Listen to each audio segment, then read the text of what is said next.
Hi everyone. Welcome to my public lecture on time management, where I'm already 2 minutes behind. For those of you who don't know me, I'm Ian Taylor. I'm a reader in motivation science at Loughborough University, and I also wrote a book. And just in case you are under no illusions, whether you're in the room or online, about my motivations for doing this talk, I want you to buy my book. So the QR code takes you to a nice, very friendly global retailer where you can buy my book for a little discount, I saw this morning, which is also very nice.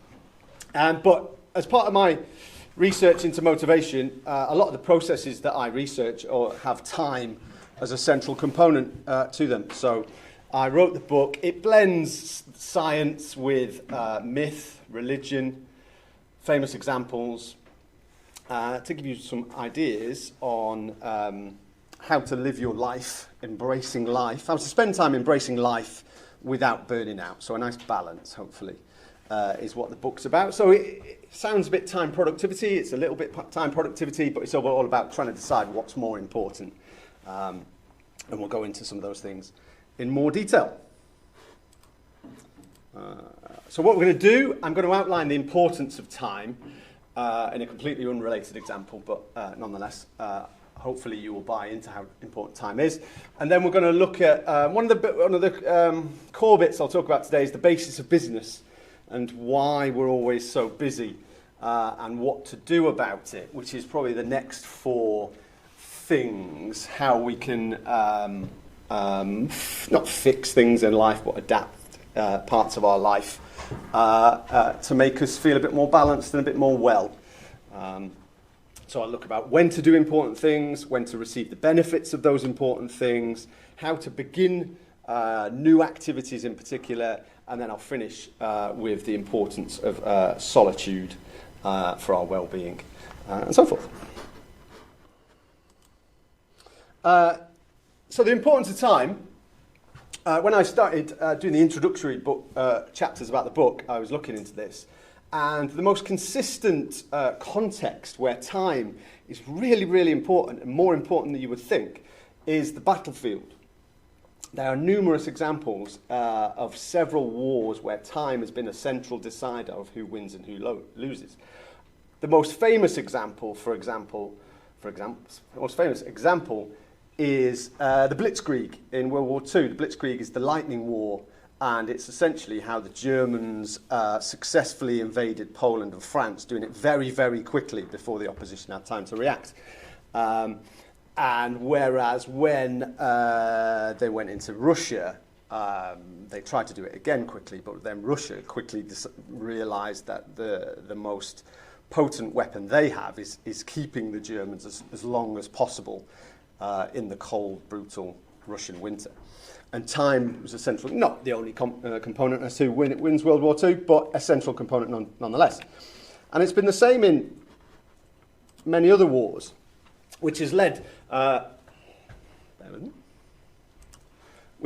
this gentleman, that's Zia Meral, who's a global advisor on defence and security and battle and war, to write about time. And I've cherry-picked some of his quotes that we can apply to our personal lives as well. So he starts talking about war, but then quite quickly talks about the importance of time in all contexts, including our personal ones. So the time dictates, controls, creates limits of the objective realities face and our subjective experience of it.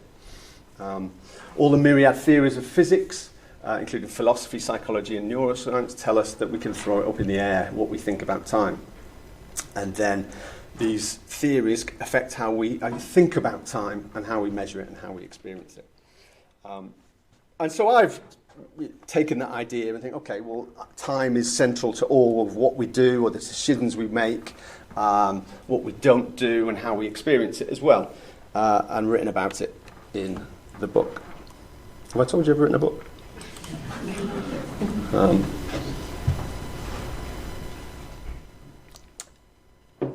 And our relationship with time has changed over the centuries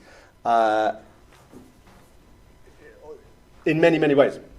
For example, so 3,000 years ago, most humans had some sort of god associated with time.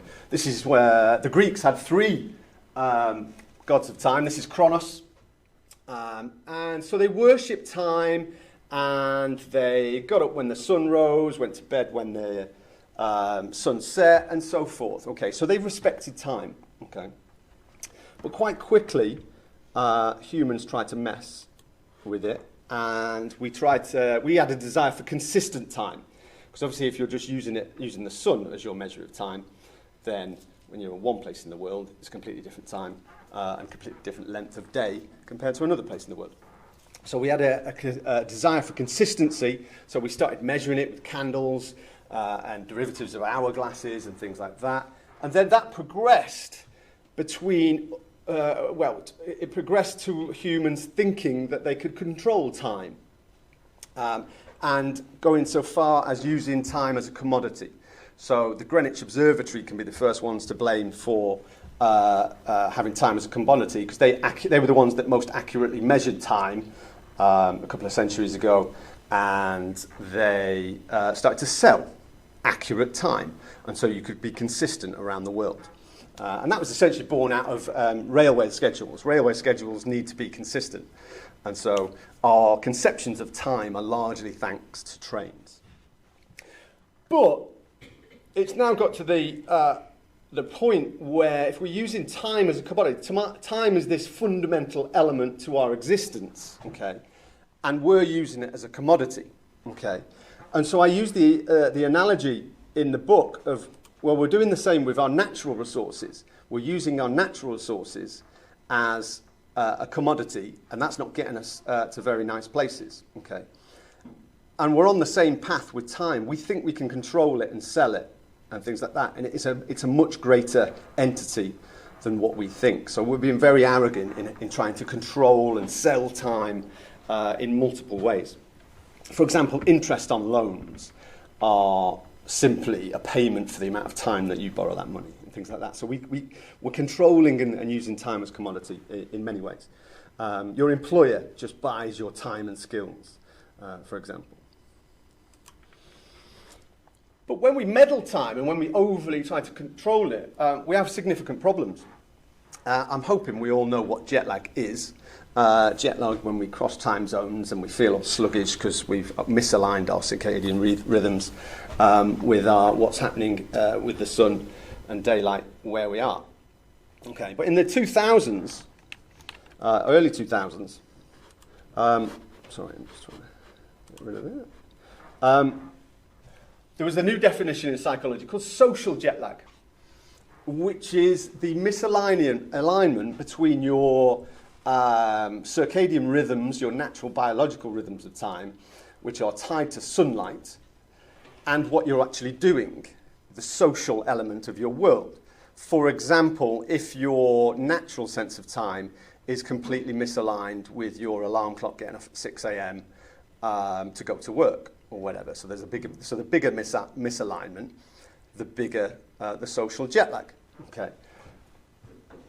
And that has numerous important consequences for our health.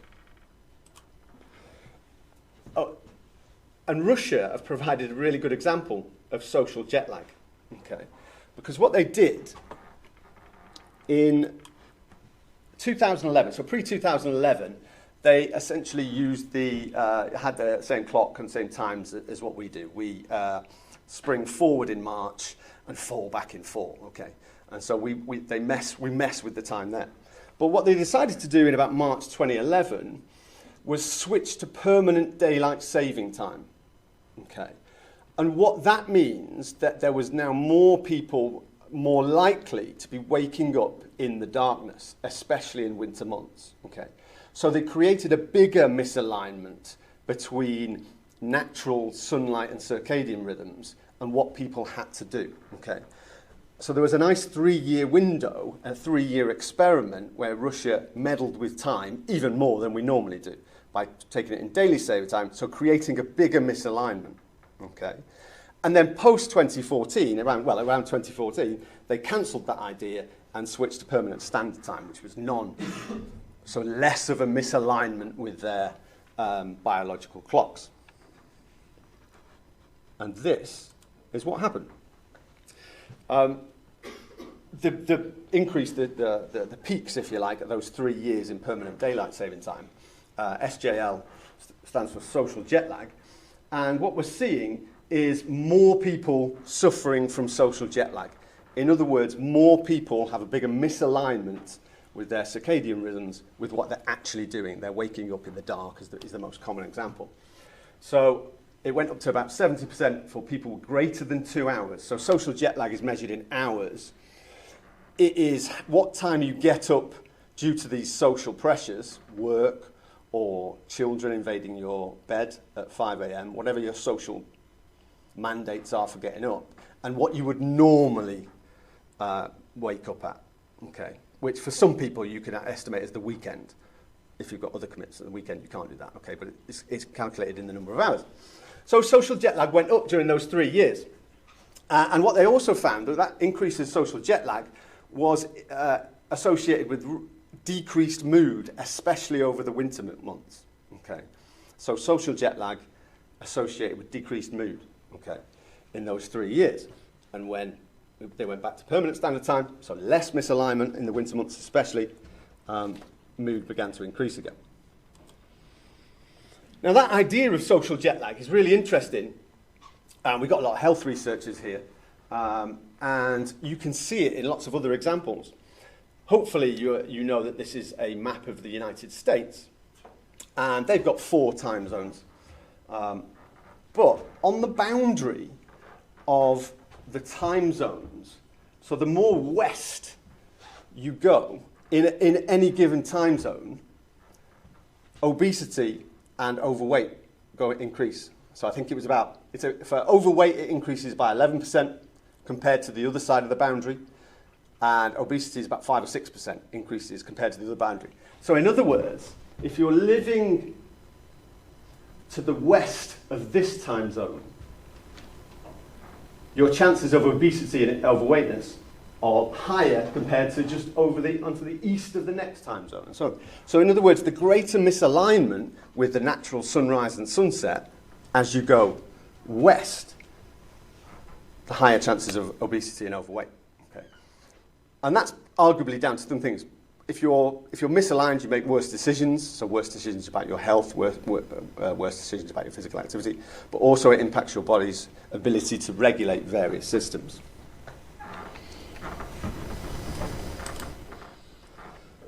There's quite a few other outcomes of social jet lag that are interested, certainly for health researchers in the room. Increase in metabolic disorders like diabetes, poorer mental health, example of Russia and the mood, cognitive impairment, weakened immune system, and weakened ability to regulate hormones. So really interesting things when we mess with time is the conclusion to this. But spare a thought for Chinese people. I didn't know this until I researched the book, so I thought it was quite interesting. China should have 5 time zones, but they don't. They have 1. Okay, so the further west you go, okay, the greater your misalignment. Okay, so if it's even in Chengdu in the middle there, it's several hours different. So if it's 7 a.m. in Beijing, it really should be the middle of the night in Chengdu. Okay, but it's not. They wake up because it's Beijing time. So they've got long periods of social jet lag, long periods of waking up and misalignment, and so they've got great higher likelihood of social jet lag. India's another country. They should have 2 time zones, but they only have 1, and so forth. So China's not the only one. So with that sort of broad idea of the importance of time, the point is, don't mess with time. Humans are messing with time to such an extent where we think it's a commodity, we think we control it, and actually we can't. It's a higher natural entity with what we're dealing with. So we need to give it a bit more respect. So if we start drilling down to the personal elements of time and what you can do and about your relationship with time, there's essentially 2 teams that you can sit on. I know which I'm on, and it's not Patrick Bateman, because he's a serial killer. so he shouldn't be on his team. But also there's a bit in American Psycho about his partner says, I really think we should get married. And he says, I haven't got time, I've got too much work on. Okay. So there's that sort of element, and there's sort of time is money, that sort of team. But then, if you're familiar with Downton Abbey, this is Violet Crawley. And when asked, she was in a conversation about the weekend, and she said, excuse me, what is a weekend? In other words, Monday to Friday, it was just a long social period, as was the weekend. So there was no distinction between Monday to Friday and the weekend. And these two anecdotes represent an interesting basis of where we are, but where I think we should be, or get closer to be. Certainly in Western cultures, and there's some really interesting distinctions between Western and non-Western cultures. But certainly in Western cultures, there's this obsession with busyness and productivity now. And so it's almost like a status symbol. If you're not busy, there's something wrong with you. And so this research, they did a few more things, but essentially what they did, they gave participants this anecdote about Jim, who was 35 years old, and he works 10 hours a day during the week and works on weekends as well. In other words, he's a busy guy. Okay, and then the other half of the participants, they learned about Jim, who was also 35, but he worked less than 7 hours a day during the week and definitely didn't work on weekends. And then they asked participants the social status of Jim. Okay. And what they found, for the stats people, there's the stats at the bottom with the p-values, but people thought the busy Jim was higher social status than the leisurely Jim. Okay. Even though if we reverse 2 centuries, or whenever Downton Abbey was, the prevailing idea was the higher social status you were, the less work you did. Okay. And for some reason now, we've gone, the more work you do, the higher social status you are. Okay. Which is stupid, let's be honest. Okay. So yeah, but that's how we work. So there's some interesting nuances depending on cultures and countries, but certainly, I think this was the US, which is probably the beacon of this busyness as a status symbol. But we're not far behind in the UK. On the flip side, so everyone thinks we should be busy because it resembles higher status. But we've also got this other phenomenon about time scarcity, time poverty, just not knowing your backside from your elbow, essentially. And it's the personal feeling of having too many things to do and not enough time to accomplish them. Quick hands up, who feels like they've got chronic time scarcity in the room?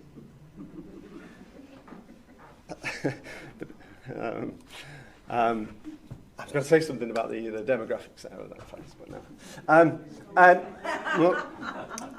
A US sample, 4 out of 5. So chronic time scarcity, and similar stats in, I can't remember exactly where it was, Germany, Japan, Canada, places like that. So we're looking at about 4 in 5 people have got this time scarcity, and yet there's also this, but that means we're higher status. And so that doesn't fit. There's problems there with what we've got. So how can we reduce this time scarcity? One of my favourite things in the world is the 4-day work week. One of my favourite books is the 4-hour work week.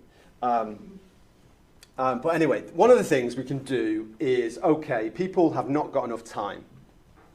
Let's give them a time. And a good example of that is taking one of the days from the traditional 5-day work week out. And you can do that in various ways. It's not as simple as just letting them work 4 days, but as a general rule, that's what they did.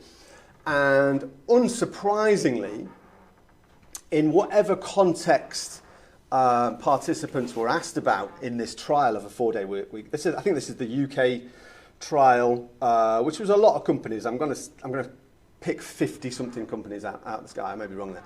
But whatever context, whether it be caring for children, housework, cooking, caring for elderly, volunteering, or own hobbies, once the 4-day work week had been implemented, they were no longer seeking more time. In fact, they now had enough time, sufficient time, to do those things if they wished. Okay. So in other words, their feeling of time scarcity reduced because they now felt that they had sufficient time for housework, cooking, elderly, whatever. And that was associated with reductions in burnout, is the pie chart on the left, reductions in work-family conflict on the right. So nearly 3/4 of individuals decreased in burnout, and over half reduced their work-family conflict, or perceptions of work-family conflict. Okay. So in other words, you can create, you can give people more time and make them feel better. In that case, in terms of burnout and work-life conflict. But not many people have the opportunity to take a big old chunk of stuff that people don't want to do and take it away. Most people's diary, yeah, but I've got to do that, I've got to do this. You know, it's not a case of you can just wipe out 20% of those commitments, okay? So you need something a little bit better. And there's an interesting cause and effect thing going on. People think that if you get more time available to do what you want to do, then you will feel better. Yes, that's the case to some extent, especially when you give them big chunks like the 4-day work week. Okay, but less researched, but if you sniff around for it, it's there, that you can do the opposite. You don't really have to shuffle with people's diaries and schedules, okay? If you make them feel better, then their perceptions of time scarcity will reduce. Their perceptions of feeling rushed and this busyness will reduce, okay? So it's looking at the reverse relationship to more time feel better. If you make people feel better, you will give them more time in a subjective sense. And this is not new. But it's one of those things that sort of usually gets lost, but if you go and look for it, it's out there. William James, for our non-psychologists, is the godfather of North American psychology, certainly. He's looked at many things like identity, but he also has published many terms about psychology in general. And he said that our feeling of time harmonizes with our different mental moods. So if we work on our emotional well-being, our perceptions of time will decrease. And to accentuate that again, there's some evidence that if you remove things, if you think, I'm so busy, and you remove things, that will have limited impact upon your available time, okay? Because it's your emotional well-being that's driving your perceptions of time, not your actual diary. So, for example, I've got a physical activity based study here. I think it was about 250 Afro-Caribbean and Hispanic women from the US or North America. And they split them into quartiles. So they gave them a diary and asked them what they did in a given day over a number of days. Okay. And you'd be unsurprised to know that some people were very busy with careers, childcare, leisure, etc. And some people were not busy at all. They didn't do much and stuff like that. Okay. So this is more down there, the actual time commitments, the quantification of how busy they were. Okay. And then they asked them, well, how much time have you got to do any physical activity? Now, there's a caveat in there, you know, the values of physical activity might vary, but the key take-home message is that irrespective of your actual time commitments, it had no relationship, for the stats again, so almost zero effect size. It had no relationship with how much time they had available for physical activity. So reducing their commitments would not change any ideas about how much time they had about physical activity in this context. So I don't think, unless you're going to drastically slice off a day of your working schedule or retire or whatever, the idea of amending your diary will change your perceptions of how rushed and how scarce time is for you.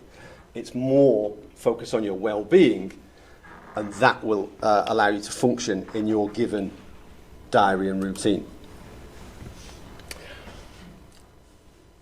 To continue this discussion about our emotional well-beings and state of time, I'm a Celebrity is a good example.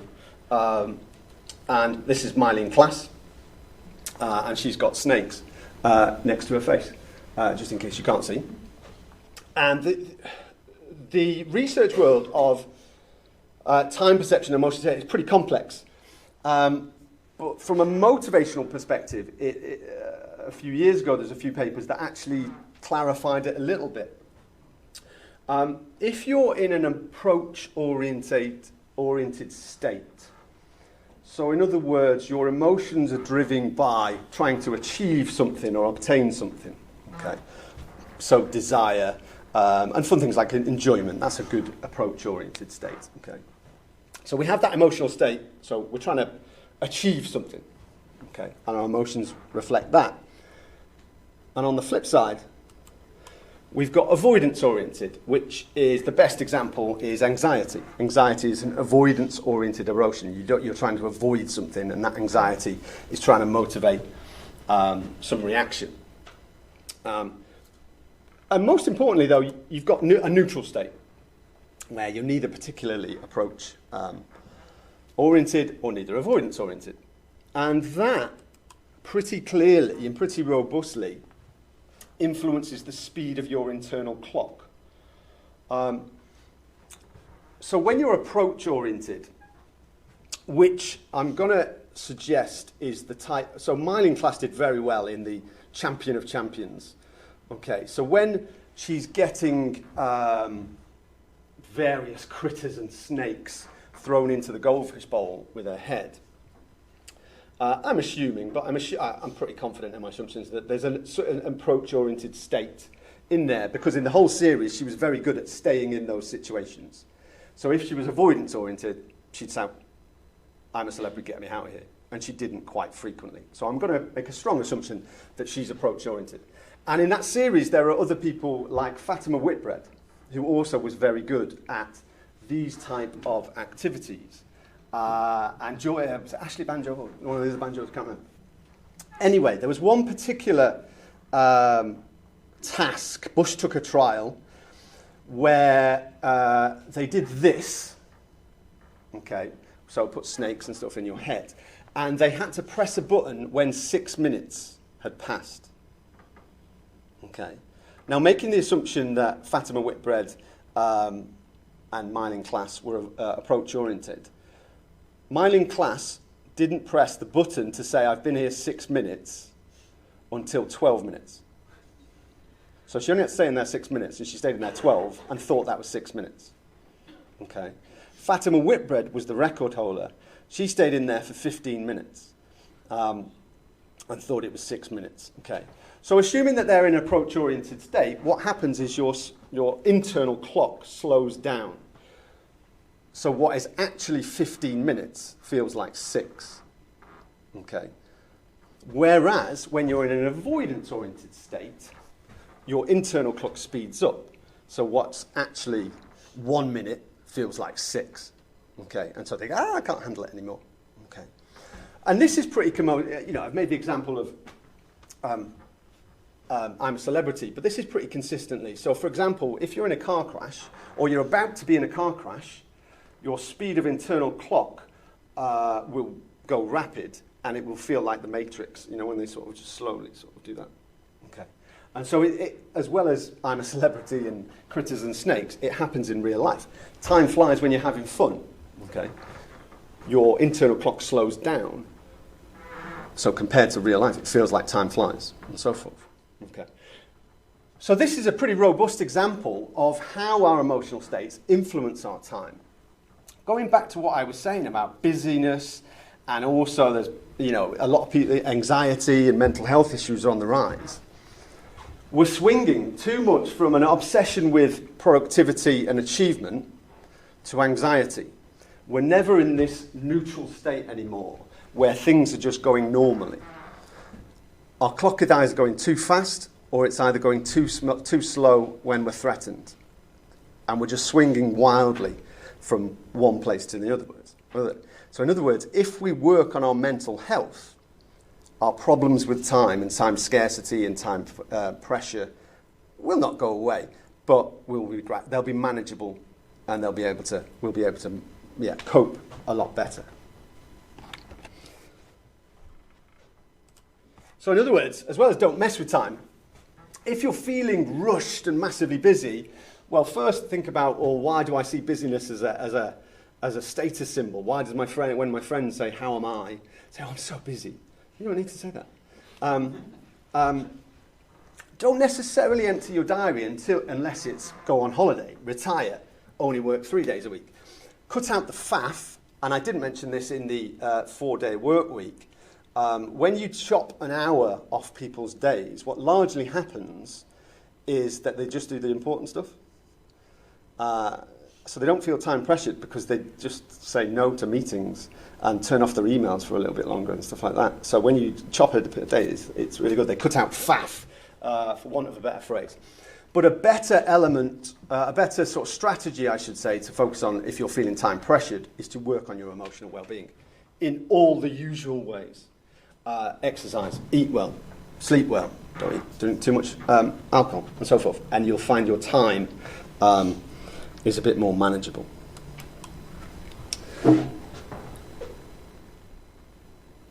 So if we need to work on our emotional well-being, the book then goes on to say, well, how can we do this? And as I said, I'm a motivational researcher, so there's quite a lot of motivational elements to that. And I'm going to talk about a few of those things now. The first is when to do important things. And I've underlined important things because it's important to get the definition of important, it's important to get my definition of important clear. Okay. Important things are things that nourish the soul. Important things are not answering your emails.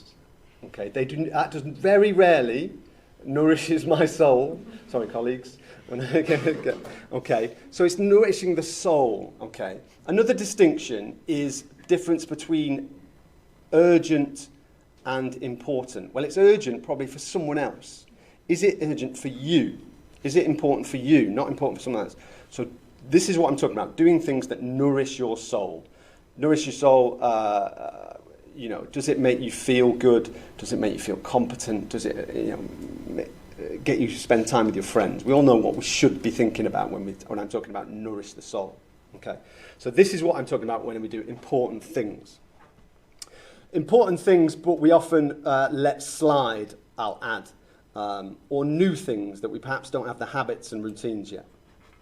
An interesting motivational component that's got time central to it is willpower. I've spoken about this a lot, so apologies if you heard me about this. There's been about 3,000 years of scholars and philosophers telling us not to rely on willpower. Okay. For example, Adam and Eve. Okay, you can have whatever you want. I'll give you whatever you want in the Garden of Eden. It's a very pleasurable place, the Garden of Eden. But just don't eat that fruit over there. That one single fruit. Just don't do it. What fruit's that? You say? Oh, that. Okay. And then you get the serpent. Go on, Eve. Eat the apple. Eat the apple. Okay, so there's myriad, innumerable examples of tales of wisdom in myth and religion that have told us that temptation relying on willpower to resist temptation does not work. Okay, if Pandora had good willpower, the box would never have been opened. Okay, and we'd all be living in delight. Okay, there's a good one from Islam about Harut and Marut, two angels who couldn't understand why God sort of lauded humans, these weak-willed humans. They always get, resisted. They can't resist temptation. And I'm briefly surmising here. And God essentially said, okay, Harut and Marut, okay, here's a couple of bottles of hard liquor. Here's the most beautiful woman in the world, Zora, Okay? Spend a little time getting to know each other and come back to me and talk to me about temptation. Okay? Funnily enough, they got tempted. Okay? So, and yet, despite these thousands of years of people that's telling us, we all think, or there's a lot of advertising slogans. There was one Nike recently, nicotine. It's all about willpower, stay strong, you can do it, willpower. There's decades of research on willpower to say it's A, fragile, B, designed to provide balance, not to resist temptation. It's designed to break in certain situations or every now and again. Okay. So willpower, typically, if you take any arbitrary, time of day, your willpower will decrease over the course of that day for a number of reasons. Primarily, well, not primarily, but the first one is that if you use willpower in the morning, well, at time X, when you come to need it again, you'll have less motivation. So you haven't got less ability to use willpower. You're less willing to you're less motivated to use willpower the more that you use it. So if you've had work meetings where you've struggled to stay asleep, or you've had where you've had to hold your tongue and not fight back or whatever, then your motivation to use it subsequently decreases. Willpower also decreases as time and fatigue increases, which is typically over the course of the day as well. Okay, so willpower becomes really, really fragile. And as I said, it's not designed to be robust, certainly in today's environment where temptation for food, temptation for sedentary behaviour is everywhere. Okay. So we've got willpower declining through the day and not being designed for us to resist sedentary behaviour, for example, in an exercise example. Also, humans are really, really bad at predicting what we're going to feel like later on. So what am I going to have for tea later on? Am I going to do exercise later on? Humans they have an ideal portrait of themselves. So I'm going to eat a nice salad, go and do some exercise, read a book. I'm not going to put TV on. Excellent. Okay. And I'll have definitely lots of energy after work for exercise, for example. And that's the reality. Okay. So we're just really bad at predicting. It's the same for timescales. How long will it take you to do that essay? Yeah, a week. 2 weeks later, where is it? Yeah. Okay, we're really bad at predicting the way we feel and the way we're going to do. And then the third element, so we've got willpower declining over the course of the day. We're really predicting what we're going to feel like later on in the day. And then you've got simple statistics. The more time you have between setting an intention to do something and actually planning to do it, the more life is going to get in the way. Okay? So let's say you wake up at a nice leisurely 8 a.m. at breakfast and you plan to do exercise at 6 p.m. These things will happen. Or things like these, the longer time you have in between your intention and planned action, the more obstacles you will get. Okay? And so there's three elements to that. The willpower, our horrible ability to predict what we're going to do, and also life gets in the way. You need to do your nourishing activities as early as possible in the day. That is when you do them. We've done quite a lot of research on this. There are some people who don't need to do that. And I'll give the example of exercise. People who see themselves as exercisers. It's in their character, i.e. Loughborough sports science students, for example. Okay, it's part of their character to exercise. Okay, they're not susceptible to the weaknesses I've just described. So they can exercise every day. If you're a bookworm, you can read books whenever you like because you're a bookworm. Okay, for everyone else, okay, if it's not part of your character, you need to do it as early as the day, and you will increase the probability of you successfully maintaining it.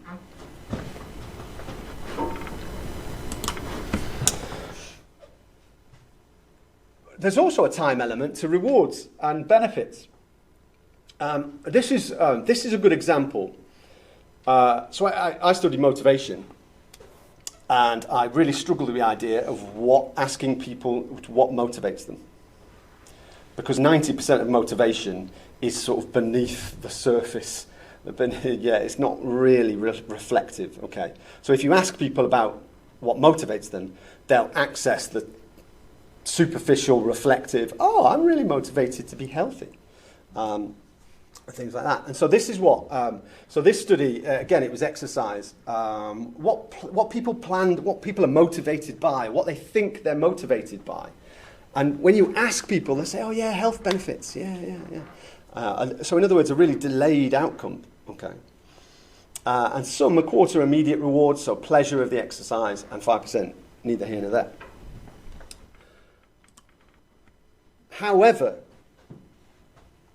one of the most robust motivational principles is that immediate benefits, outcomes, rewards, whatever you want to talk about, call them, are much better at sustaining engagement than delayed benefits. Okay? And the reason why is that the motivational power is in the outcome, not the behavior. Okay? People diet, or most people diet because they want to look slimmer or better or whatever. Okay? They don't want to diet, they want to look slimmer. Okay? So the motivational power is always in the outcome, not in the behavior. Okay? Now, children are really, really good at adhering to this immediate benefit. Why does your 6-year-old child run across the room? Because it feels fun. They're not trying to get fitter, or they're not trying to do something there. Yeah, okay. Children are motivated by immediate benefits. Okay. But what happens is that us sensible adults batter that out of them. Grades, you've got to revise now because you've got an exam in 4 weeks. Well, no, you've got to revise now because maths is fun. Or whatever, okay. So children are really, really good at that, and it gets beaten out of them by society, i.e. adults, okay. Because you've got to have a goal, you've got to do this to do this. You've got to exercise to be healthy and so forth, okay. But actually, children are correct, okay. This is just one example. There's hundreds of examples of this. I chose this for the example, the exercise example. For example, when participants were motivated by an immediate outcome, in this case enjoyment, they did more reps of their chosen exercise. Okay, so they had sustained it for longer, okay, compared to if they were told to exercise for immediate benefits. New Year's resolutions are probably a better one in terms of an example of long-term engagement. If you set up your New Year's resolutions for immediate benefits, you will sustain it longer. Okay.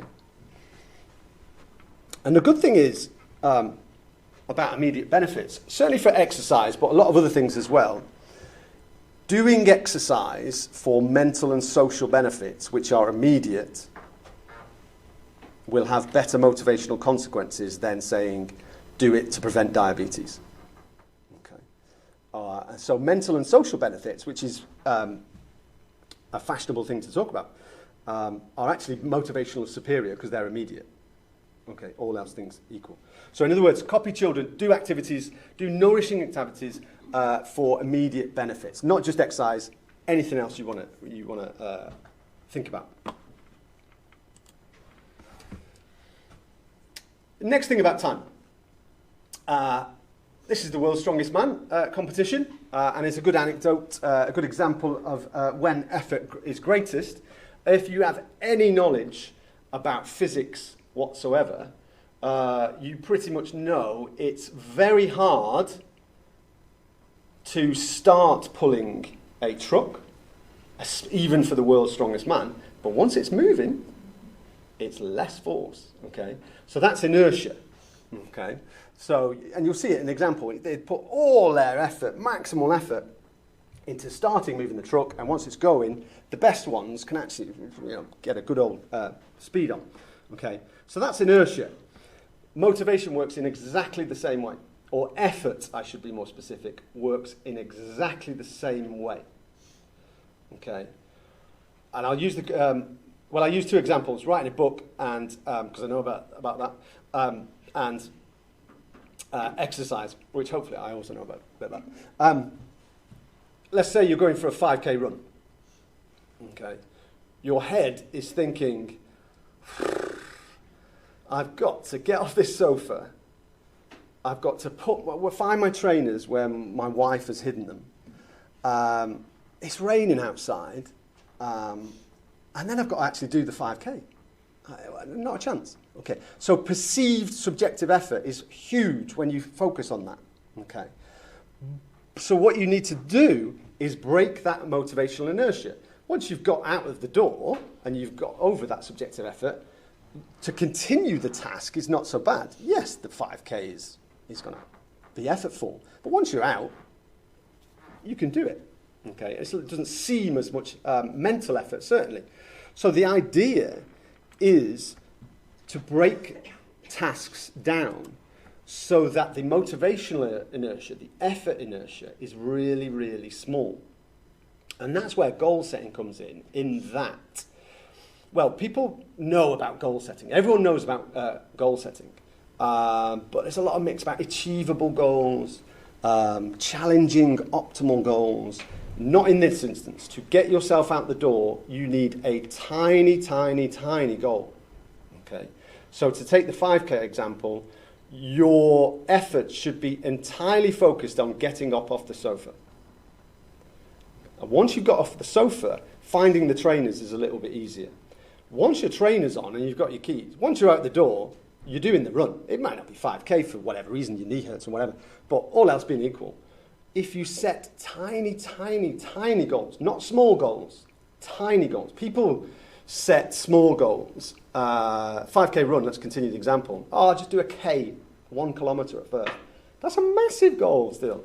It's still getting up off the sofa, finding your keys, finding your trainers. It's still massive. I'm talking tiny goals. Okay. Say this was a personal anecdote, writing the book. 500 words today. No, can't do it. Okay. Just get the laptop open. Once the laptop is open, we're off and running. Yeah, it might not be 500 words, but it'll be, we'll get some done. Okay. So breaking the motivational inertia down is absolutely key in terms of how effort plays on in time.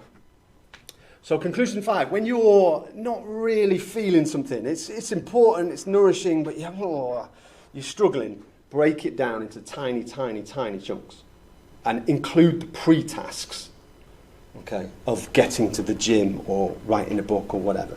Tiny chunks. And the last bit, advice about time, is time in solitude. In the book, I talk about this chap because he's called Albert Woodfox.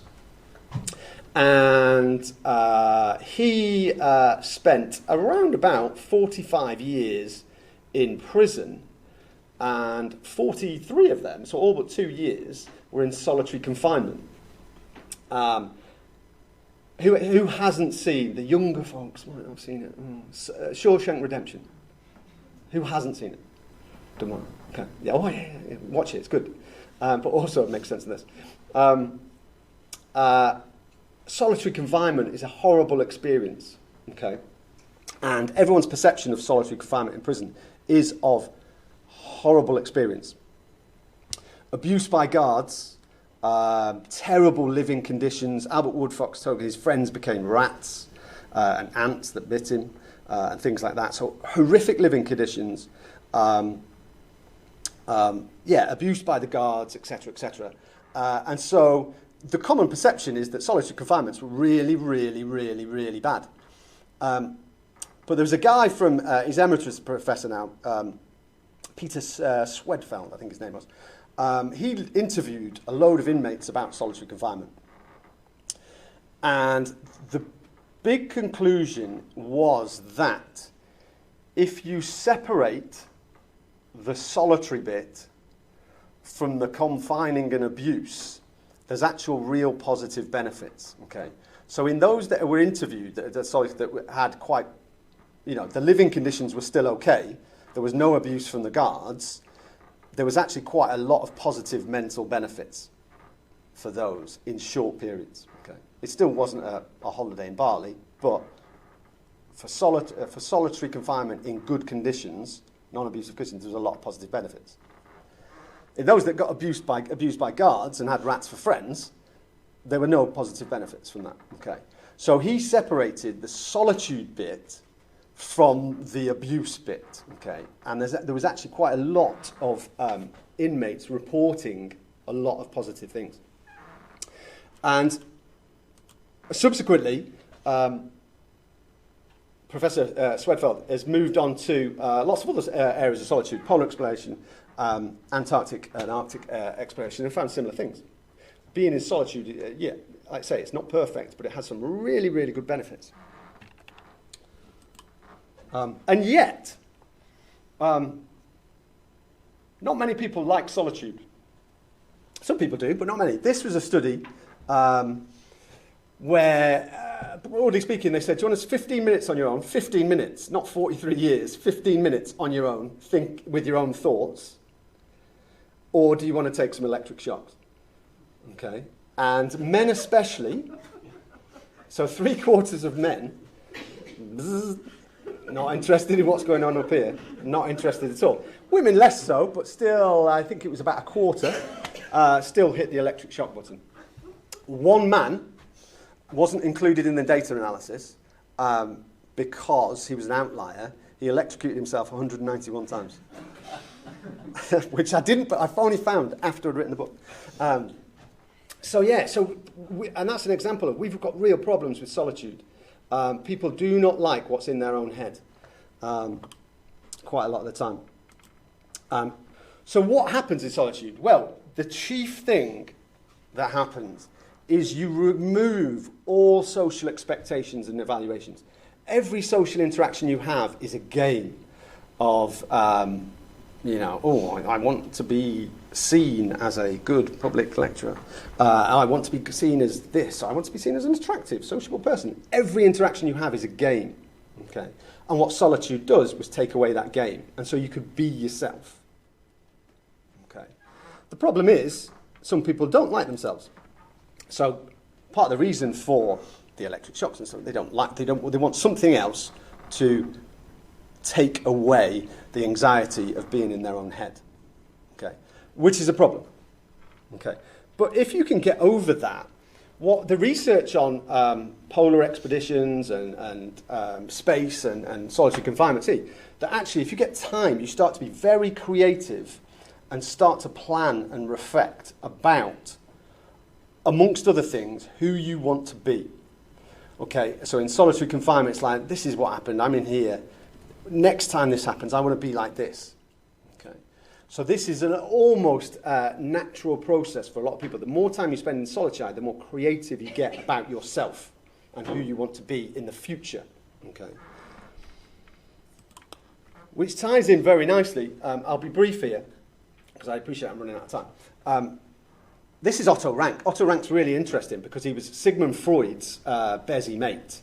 And then he had the temerity to disagree with some of Freud's work. So within a few months, he was ostracized and told he was an alcoholic, lunatic, etc., etc. But his research essentially says mental illness, and I'm massively oversimplifying here, his research suggests that mental illness has a lot to do with the constraints of society are mismatched to who you really want to be. And so solitude removes that and allows you to sort of be who you want to be and start thinking about who you want to be and so forth. And there's a lot of research on B goals and who you want to be. A lot of the interesting stuff is about verbs and nouns and how you describe things. For people with young children, to summarise this slide, they asked some children to be a helper, so give them a B goal, and they asked other children to help tidy up. So be a helper, to help. Okay. The children that were helpers, that were told to be a helper, tidied up more, compared to the ones who just told to help. Okay. So it works in children. It's magic. It's like brainwashing. This is even more interesting. They did a similar idea. They sent a load of questionnaires out to potential voters in various presidential and gubernatorial elections. And this was over 3 different studies. The ones that were about being a voter, being a good voter, being a voter, versus voting to vote. The ones who got the being a voter surveys turned up to vote more, okay, in terms of percentage who turned up, okay, across 3 studies. This is 2 of them. So that's an interesting thing about wordplay. From a broader perspective, B goals are easier to implement in that. B goals are stored, they're more salient in the brain. There's a lot of power, motivational power, by acting about who you want to be. Okay. As an example, exercisers is that they are being an exerciser. Find it easy to exercise. As I said before, being a bookworm, you don't need to necessarily find that much extra motivation to read books. Okay. So B goals are really accessible in the brain. Okay. They're also robust to setbacks and make obstacles less salient. Okay. So exercisers, if they get injured, they'll get over it, they'll exercise again. Somebody who's just doing exercise to lose weight will get injured, drop off, okay, or more likely to. And equally, the obstacles in a similar way are less salient. So B goals are really powerful there's a lot of neuroscience research, behavioural research to suggest that's the case. So spend time in solitude. Don't give yourself electric shocks. Spend time in solitude, get over the anxiety, and start being creative. And you'll develop these really motivational and robust goals. So that's what we've been talking about. That's a whistle-stop tour of the book, which you've all bought by now. The importance of time, where we are with busyness and time scarcity, and then some motivational things based on time that we should do about it to fix our emotional well-being. Thank you very much.